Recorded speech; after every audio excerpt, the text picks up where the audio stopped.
बानी की इतनी उनमें सरस्वती बसती है, मैं समझता हूं स्मृति जी के बानी पे।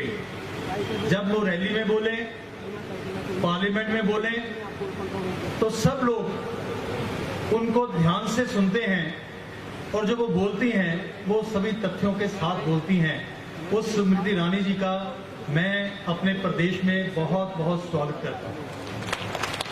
जयराम जी ने कहा कि स्मृति जी ने राहुल गांधी को हराया, तो मैं कहता हूं कि उनको हराया भी और वहां से भगाया भी।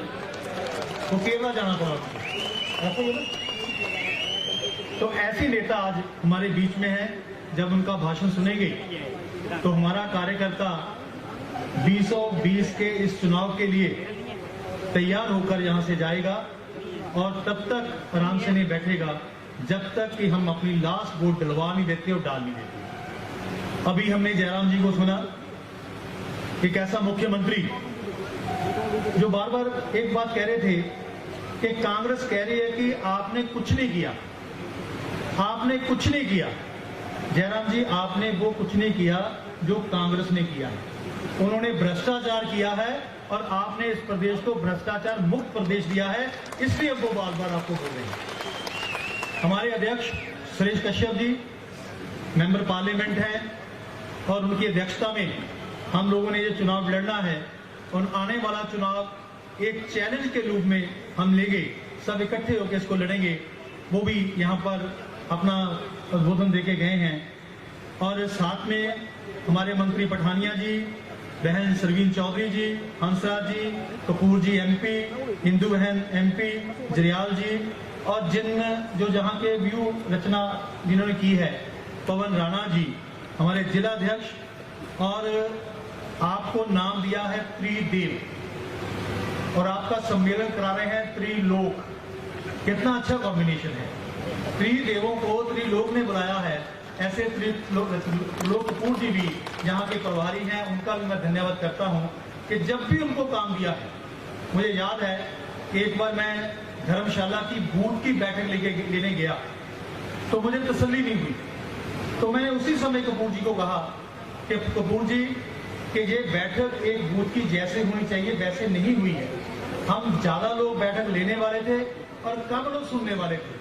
तो उसी दिन निर्णय हुआ कि 1093 या 72 बूथ है यहाँ के, हम एक दिन में ही ऐसी बैठक लेंगे कि कांगड़ा जो पार्लियामेंट कॉन्स्टिट्यूएंसी है वो एक नए रूप में इस प्रदेश में देखेगी। मुझे खुशी हुई जब त्रिलोक जी ने बताया कि हमारी सारे बूथों की बैठक जो है वो पूरी हो चुकी है। उसके लिए उनको बहुत बहुत धन्यवाद देता हूं। बार बार भारतीय जनता पार्टी के कार्यकर्ता को और इस प्रदेश को देवभूमि और इन लोगों को देवतुल्य लोग कहा जाता है और अपने कार्यकर्ता उनमें से एक है। जब देवतुल्य किसी को कहा जाता है तो उसका मतलब हमारे काम वैसे होने चाहिए जो देवों के काम होते हैं। हमारा कार्यकर्ता सबको सहते हुए भी अपनी पार्टी के सभी कार्यक्रमों पर को नीचे तक करने की कोशिश करता है। मुझे याद है एक बूथ की बैठक, राज्यपाल जी जहां बैठे हैं, हम लोग प्रवास कर रहे थे। उस समय हमने तय किया कि पहले जोन की बैठक करेंगे कंस्टिट्यूएंसी में, उसके बाद ग्राम केंद्र की बैठक करेंगे और उसके बाद एक बूथ की बैठक करेंगे। जब हमें एक बूथ पे जाने का मौका मिला तो मेरे सामने एक गत्ता पड़ा हुआ था, उस गत्ते के ऊपर कागज लगा हुआ था। जैसे मैं गत्ता उठाया तो मुझे लगा कि इस बूथ अध्यक्ष ने ऐसी तैयारी की हुई है जैसी तैयारी हम पीएम की रैली में करते हैं। कौन कहां बैठेगा, फर्स्ट रो में कौन बैठेगा, सेकंड रो में कौन बैठेगा, कितनी संख्या होगी, कौन कब बोलेगा, हर जानकारी उस बूथ की बैठक पे थी।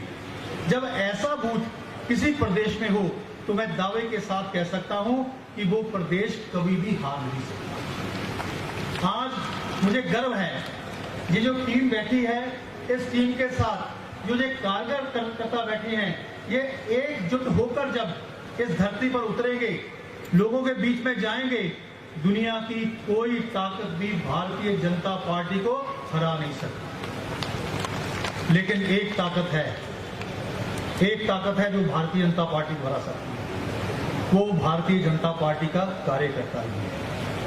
अगर हमारा कार्यकर्ता किसी कार्य में सक्रिय हुआ तो हम लोग उस चुनाव में मुश्किल में पड़ जाएंगे। तो बार बार कार्यक्रम देने का मकसद कि आप सक्रिय रहते हैं, और सक्रिय रहने का मतलब आप जितनी भी योजनाएं केंद्र सरकार और राज्य सरकार की, उन सभी योजनाओं को नीचे तक पहुंचाने की कोशिश करते हैं।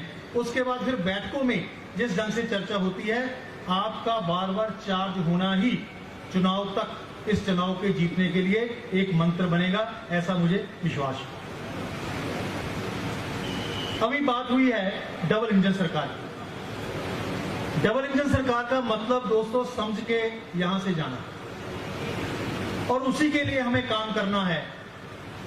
आप वहां भी जरा ध्यान दीजिए जहां पर कांग्रेस की सरकार है, जहां ऑपोजिशन की सरकार है, और उधर भी ध्यान दीजिए जहां भारतीय जनता पार्टी की सरकार है। डबल इंजन का मतलब कि केंद्र में जो भी योजना बनती है माननीय प्रधानमंत्री जी के अंडर, कोई भी योजना, और आपकी सरकार उस योजना को लागू करती है, लेकिन अगर उस योजना के तहत कुछ लोग रह जाते हैं तो साथ में अपनी योजना जोड़कर 100% लोगों को उस योजना का लाभ देने की कोशिश करते हैं। उज्ज्वला योजना की बात हुई, 100% लोगों के पास आज गैस सिलेंडर है, और प्रदेश जूहा रहत प्रदेश बन चुका है। अगर आयुष्मान भारत की बात हुई तो इनके साथ जोड़कर 100% लोगों के पास अब हेल्थ स्कीम है।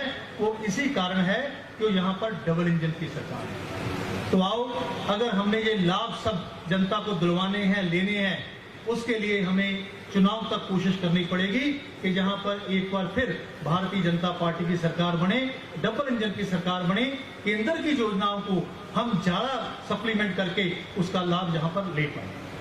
मैं कई बार बार बार कहता हूं कि अपनी सरकार सबसे अच्छी सरकार, मेरी सरकार सबसे अच्छी सरकार, क्योंकि अगर मेरी सरकार है तो मेरा सम्मान है।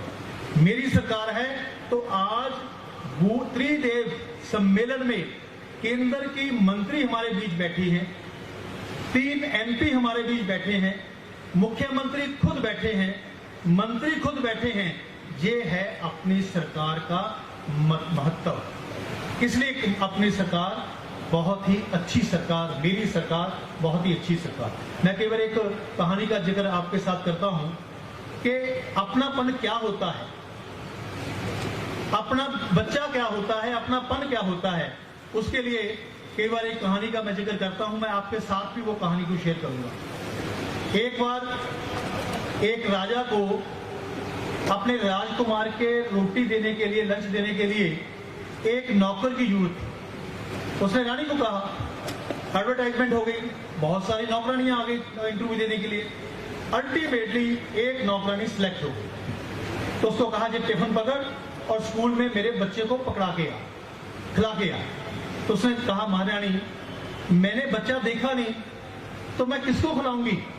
तो उसने कहा, तुमसे जो भी सबसे सुंदर बच्चा स्कूल में देखे उसको खाना खिलाना। वो स्कूल चले गई, छुट्टी हुई थी, बच्चे खेल रहे थे। वो कभी इधर देखे, कभी उधर देखे, कभी किसी को पहचाने, कभी किसी को पहचाने। जब 10-15 मिनट खत्म हो गए तो उसको कोई सुंदर बच्चा नहीं दिखा। तो उसका अपना बच्चा भी वहीं पड़ता था। उसके कपड़े भी बेचारे के पूरे नहीं थे, नहाया भी अच्छी तरह नहीं था। उसने उसको बुलाया और टिफिन उसके आगे छोड़ दिया। तो बड़ा हैरान कि आज इतनी बड़ी रोटी खाने को मिलेगी, इतने स्वादिष्ट व्यंजन मिलेंगे। तो उसने कहा, बेटे खा, तेरी किस्मत का है। उसने खाना खिलाया, वापस आ गई। जब राजकुमार लंच नहीं मिला, घर पे वापस आया तो सारे महल में शोर मच गया कि आज राजकुमार को दोपहर का खाना नहीं मिला। राजा ने रानी को बुलाया कि क्या राजकुमार को खाना नहीं भेजा? भेजा महाराज। तो उसको खिलाया क्यों नहीं? इस नौकरानी को कहा था मैंने। नौकरानी को पूछा कि महाराज मैं खिला के आई हूँ। किसको खिला के आई है? जिसको महारानी ने कहा। महारानी ने क्या कहा था? ये कहा था कि जो तुमको सबसे सुंदर बच्चा मिले उसको खाना खिला के आया ना। तो मुझे अपने अलावा कोई और बच्चा सुंदर नहीं मिला, मैं उसको खाना खिलाता। यही अपनी सरकार होती है, जो सबसे प्यारी होती है, सबसे अच्छी होती है। आज आप अपनी जितनी भी नाराजगी, अपना कोई कमी है, उसको खत्म करते हुए कांगड़ा से एक ऐसी आवाज प्रदेश में जानी चाहिए कि भारतीय जनता पार्टी का कार्यकर्ता, भारतीय जनता पार्टी के नेता एकजुट होकर सिर्फ एक मिशन के लिए चले हैं। वो मिशन है, जोर से बोलो भाई, वो मिशन है 222 में रिपीट करना, एक बार फिर अपनी सरकार बनाना। मैं ज्यादा समय लेता हुआ सिर्फ एक एक्सपीरियंस आपसे शेयर करना चाहता हूं। स्मृति ईरानी जी को याद होगा कि प्रदेश के देश के जो केंद्रीय पदाधिकारी थे और मंत्री थे, इनकी ड्यूटी लगी कि आपको किसी बूथ पे जाकर एक लाभार्थी के साथ बैठ के बातचीत करना। तो मैं हनुमानगढ़ के बूथ नंबर 8 पर गया, कार्यकर्ता साथ थे, बताया गया कि इस घर में सिलेंडर आया है, गैस का सिलेंडर, चूल्हा आया है हमारी सरकार का।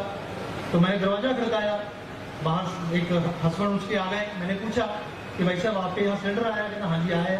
चाय मिलेगी? पक्का मिलेगी। हम मंजे पे बैठ गए, बेड पे बैठ गए, तो उसने आवाज लगाई अपनी पत्नी, वो आई सीधी रसोई में चले गई। तो मैंने कहा भाई साहब सिलेंडर आने के बाद क्या महसूस करते, आपकी पत्नी क्या महसूस करते?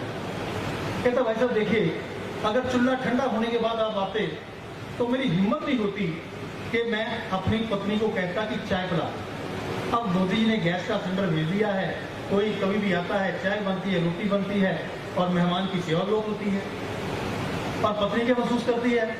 कहता भाई साहब रोटी ये पहले भी थी, रोटी अब भी है। क्या मतलब? पहले जब चूल्हे के सामने बैठती थी, धुएं के कारण खांसती थी, आंखों में आंसू आते थे, लेकिन अब जैसे ही गैस के सिलेंडर के पास जाती है तो मुझे ताने देती है, आंसू आंखों में आते हैं कि 30 वर्ष हो गए शादी हुए, मैं तेरे सामने रोती थी, तेरे सामने खांसती थी, लेकिन तूने मुझे कभी गैस का सिलेंडर लेके नहीं दिया। मेरे भाई नरेंद्र मोदी ने वहां से मुझे गैस का सिलेंडर भेज दिया। ये रिश्ता नरेंद्र भाई मोदी ने आम लोगों के साथ जोड़ा। हमें इस रिश्ते को और मजबूत करना है। जनता तैयार है, सिर्फ इंतजार है आपका। जब आप लोग जाएंगे उनके पास तो वो खुले मन से आपका समर्थन करेंगे और मुझे आशा है और विश्वास है कि अगली सरकार जो है हम एक बार फिर भारतीय जनता पार्टी की बनाएंगे।